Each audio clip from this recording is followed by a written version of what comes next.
धक्कादायक. बँकेला मृत्यूचा पुरावा हवा होता. भाऊ चक्क बहिणीचा सांगाडाच घेऊन आला. नेमकं झालं काय?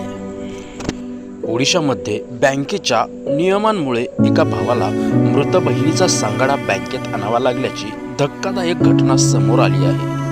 मृत्यू प्रमाणपत्र नसल्याने पैसे काढण्यास अडथळे निर्माण झाले होते.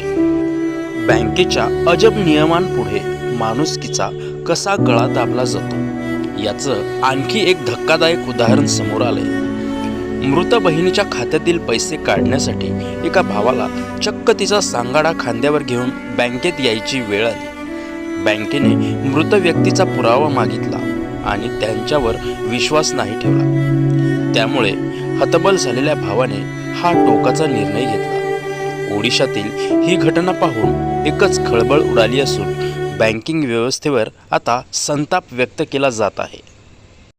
ओडिशातील केओंझार जिल्ह्यात हा संतापजनक प्रकार घडला. मृत बहिणीच्या खात्यावरील पैसे काढण्यासाठी भाऊ बँकेत गेला, पण बँकेने खातेदाराला स्वतः हजर राहण्यास सांगितले.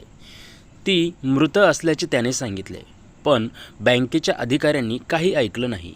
त्यामुळे त्या आदिवासी व्यक्तीने आपल्या मृत बहिणीचा सांगाडा चक्क बँकेत आणला.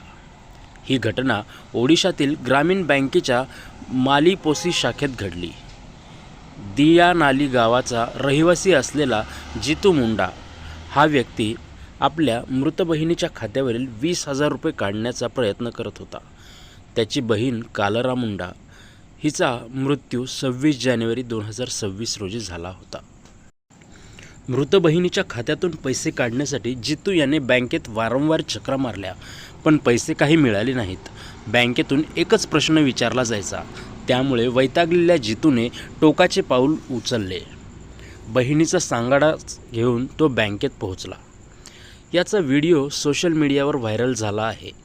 या धक्कादायक परिस्थितीची माहिती मिळताच पोलीस बँकेत दाखल झाले. त्यानंतर याला वेगळे वळण मिळाले. जितूला बँकेच्या नियमांची पुरेशी माहिती नव्हती, त्यामुळे हे पाऊल उचलल्याचे पोलिसांनी सांगितले. जितू म्हणाला, मी अनेकदा बँकेत गेलो.